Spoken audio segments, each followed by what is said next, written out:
Hello, I am Manawiltos back again for another episode of Science Fiction Power Scaling. Today we're once again looking at Star Trek, but this time instead of looking at a specific spaceship, we are actually looking at the nation states inside of Star Trek, specifically in the TNG era, which is the most fleshed out era on the screen. And by TNG era, I mean the Next Generation, Deep Space Nine, and of course Voyager. That type of era, which spans some time in the Star Trek universe. So you may notice this is actually the same document as my main science fiction scaling, and I've just put a couple tabs at the bottom. There's the ships regarding spaceships and states regarding nation states, and general powers and stuff like that. So you might be wondering, how did I come up with this list? What are my criteria for this? And let me just say that this list is in no way final. It is definitely worthy of amendments, and I would definitely appreciate any input anyone can give me on what you think about whether someone's too high or too low, or things that should be added to the list, things that are easily scalable, and such things, or things that are more difficult to scale but that you have an idea as to how to scale. So off the top of my head, I came up with the Q continuum is of course at the very top because its power is infinite. Each individual Q is essentially omnipotent in a sense. Of course, there's various definitions of what omnipotence means, but nevertheless, that really puts it up above anything else on the list. Now, to be honest, there's a number of different creatures that can be considered extraordinarily powerful that I didn't put on here. For example, a Dowd is really powerful. There's an episode where a Dowd destroys an entire civilization. And there's also Nagilum is a very powerful character, but I can put that on another sheet, maybe an individuals sheet, regarding specifically powerful individuals. And of course, at the top of the list, there'll be maybe anyone in the Q, any member of a Q continuum. Well, yeah, not necessarily. They can be depowered in certain situations. But anyway, the Borg Collective, pretty obvious. It's very powerful, absorbs a lot of technology, and their ability to rapidly assimilate and implement technology in itself gives it the ability to surpass things, other cultures that might be slightly more powerful. But all the other ones I don't think are more powerful than the Borg, or at least not for the moment. In fact, the Borg are so powerful that that Q himself said, "Don't provoke the Borg." Hopefully I'm not misquoting that. So you've got the Dominion, the most powerful known state in the Gamma Quadrant, and it took an alliance of the major Alpha Quadrant powers and Beta Quadrant, depending on how you like to map the Star Trek galaxy, combining their forces to defeat an exclave of the Dominion and some allies as well. So the Dominion is very powerful and definitely is able to control its own territory.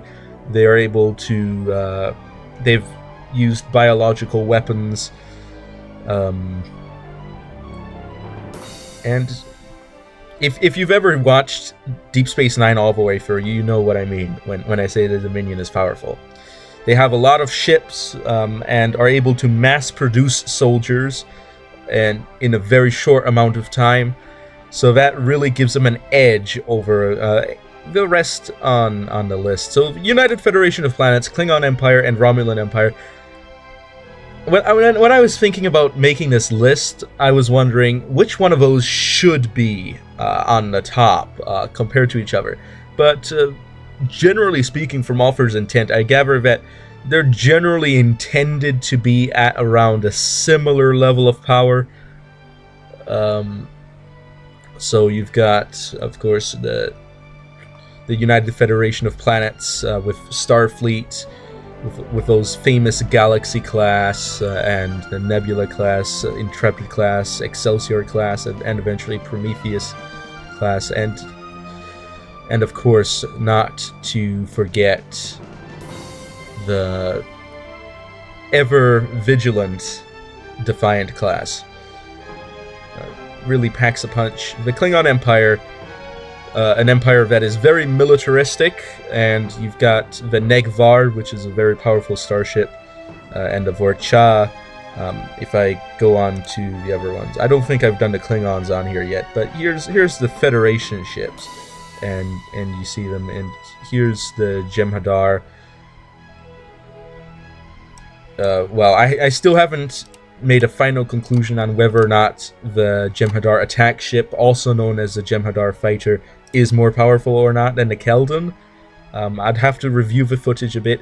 Now, when talking about the Jem'Hadar attack ship and how powerful it is notable that we see similarly sized Klingon bird of prey destroy the Jem'Hadar attack ships, which indicates that it may be a rock, paper, scissors kind of thing, or maybe the Odyssey, which is the Galaxy-class starship that was destroyed upon first contact with the Jem'Hadar,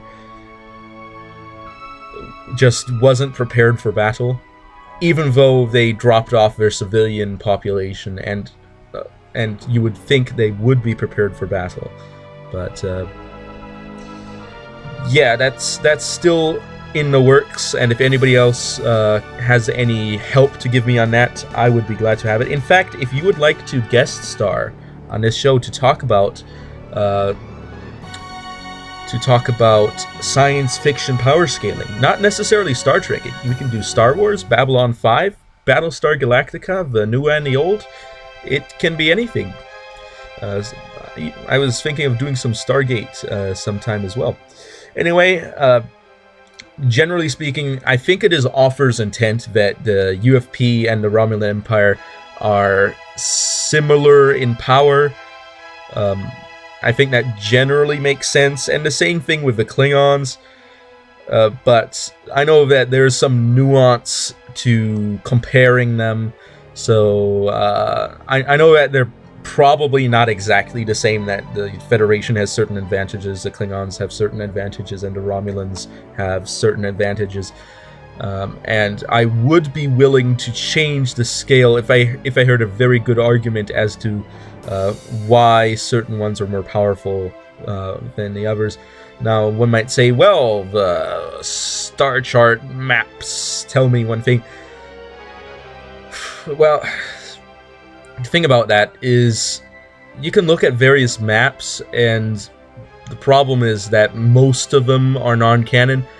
Most of the maps we actually see that are on-screen canon, which is the highest form of canon, even though it isn't always consistent, are about a small area, so we can't really tell from what happens on screen exactly how large the Federation is, the Klingon Empire and the Romulan Empire.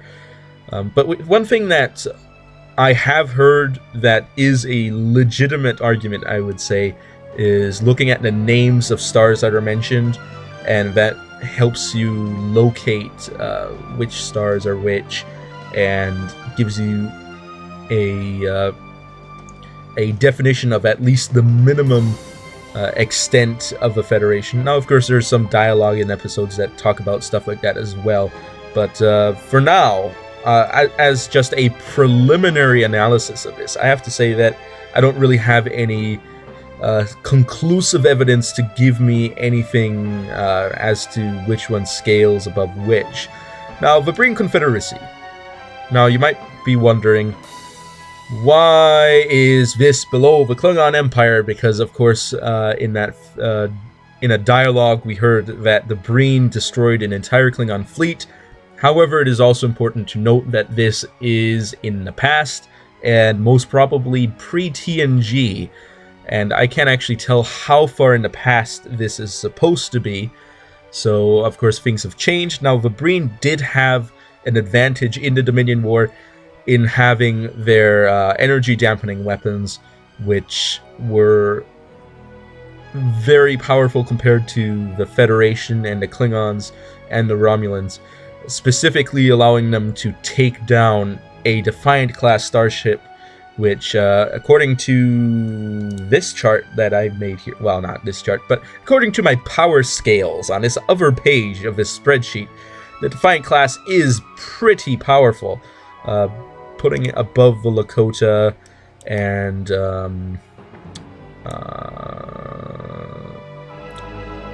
above the Intrepid, which puts it above the Nebula, above the Galaxy, above the Ambassador, above the Excelsior. So it's very powerful. I wouldn't want to underestimate it in a fight. So that really gives them an advantage, but overall, I'd have to say that in the end, instead of looking at what would happen or what should happen, we do have to look at, in canon, what did happen. And in the end, eventually, the Federation was able to acquire the secrets behind the Breen energy dampening attack device, weapon, word salad. That's what I'm spewing out right now. Technobabble. They were able to figure it out and were able to counter it. And I think that in a war, it still would have been a matter of time. And I'd have to say that overall, in the course of the Dominion War, I'd have to say that the Breen entering the war didn't change the outcome of the war. In fact, they, if you had a list of episodes from the episode where the Breen actually ally themselves to the Dominion and the episode when the war ends, I think that's less than half a season. I'm assuming that a season has more than 20 episodes, and the last big story arcs are around 10 episodes at the end of DS9, and only partway into that the Breen finalize their alliance with the Dominion. So yeah, it's less than half a season, and if we're going to assume that the Dominion was on the brink of defeat, as in another attack and they would have been gone, which is the absolute lowball of the Dominion exclave combined with the Cardassian Union, we would have to assume that the Breen could just happen to lengthen the war for that much, which unfortunately means that the Breen are probably less powerful than an individual one of these. Now, that being said, when talking about a Klingon fleet invading Breen space, we have to remember that that's still one fleet, and the Breen might have all their fleets in one place, defending. So we can't really call that a super feat when looking at that, but power scaling the Breen is difficult because there's not much information on the Breen. That's why I put a question mark. I'm thinking that they're probably more powerful than the Cardassians, as seen by their interaction within the Dominion Alliance, where the Cardassians were put in a lower status than the Breen. The Breen were definitely more powerful than the Cardassians, but how they scale against the Federation, the Klingons over Romulans, is anybody's guess, I'd have to say. By the way, it's important to note that on this scale, this here equals does not mean that they're combined. It means that each individual one is at a similar scalable power, which I put above the Cardassians and below the Dominion. Now, the Cardassians, you might say, how do we know the Cardassians are weaker than these three powers? Well, we know that because number one, if you take the scaling that I discussed with the Breen just now seriously, it sort of makes sense, but of course still we don't have all the information about the Breen. But number two, it is stated, I think more than once, that generally speaking the Cardassian technology is slightly less advanced than Federation technology. In addition to that, the Klingons were able to successfully invade the Cardassians in DS9. And they all scale to each other's. So I'd have to say that the Cardassians are weaker than the Federation, the Klingons, or the Romulans. Meanwhile, the Ferengi aren't as expansionist, they aren't as aggressive as the Cardassians. Now, on another note, or on a previous note to be more exact, another thing that I didn't mention just now when scaling the Cardassians to the others up here is that the Cardassians were having a resource shortage, which definitely is a severe disadvantage. But anyway, the Ferengi have powerful warships. We don't see them in DS9. The Ferengi are essentially neutral throughout Deep Space Nine in the Dominion War and in the other wars that happen. But I'd have to say that they're probably less powerful than any of these or than any of the other militaristic powers. That's just my guess, though. And another reason for that is because the Ferengi society, going into the Ferengi military itself, is probably not a Ferengi's first choice. Not necessarily the most profitable choice. So I'd have to say that definitely the Ferengi Alliance probably is weaker than the Cardassian Union on a power scale, but that doesn't mean that they wouldn't be able to put up a pretty good fight. In addition to that, the Kazon sects. The Kazon sects against the Ferengi Alliance. The Ferengi Alliance is definitely more organized and has a more centralized system. Now you might be saying, Kazon sects, what is that? Well, in Voyager early on, there's a group called the Kazon. They're essentially, some people call them budget Klingons, just Klingons that are really, really down-powered. But generally speaking, the Kazon are absolute trash in power scaling. The Borg, it is stated in dialogue that the Borg don't even want to assimilate the Kazon. That's how low the Kazon are on the totem pole of the Milky Way in Star Trek. That is how low they are. Most of their technology is stolen, and their spaceships are stolen from another spacefaring civilization. In addition to that, they probably don't have the means to produce spaceships, or even if they do, it's probably not very extensive.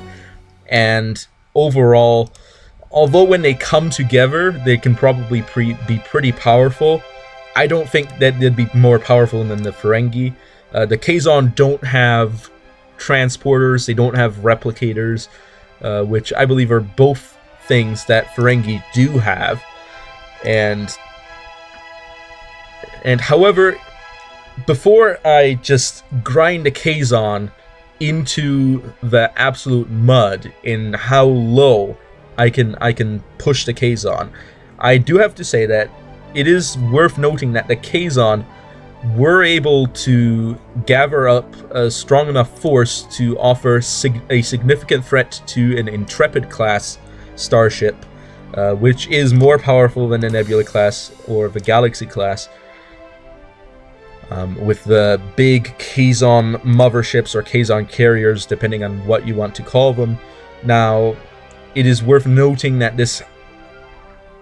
these ships are actually pretty huge. If you look at them on a size scale, they're pretty huge, and it is also worth noting that I think that one-on-one, though, I don't think that those big ships or any one of the Kazon ships could defeat a full complement right out of the space dock Intrepid class. I don't think they'd be able to do that. Now, it is worth noting that Voyager, the ship involved in the Federation conflicts with the Kazon, was in early Voyager, so they didn't have everything ironed out. They were frequently short on supplies, so it is worth noting that Voyager was probably not at its peak capacity when it was up against the Kazon. Now, again, I do have to say that the more organized structure of the Cardassians and the Ferengi even probably overwhelms the Kazon ability to gather up together. Even if they gather all their sex together, I don't think it would be enough to beat the Ferengi Alliance. That's just my opinion. I'm pretty sure someone can offer a pretty good counter-argument.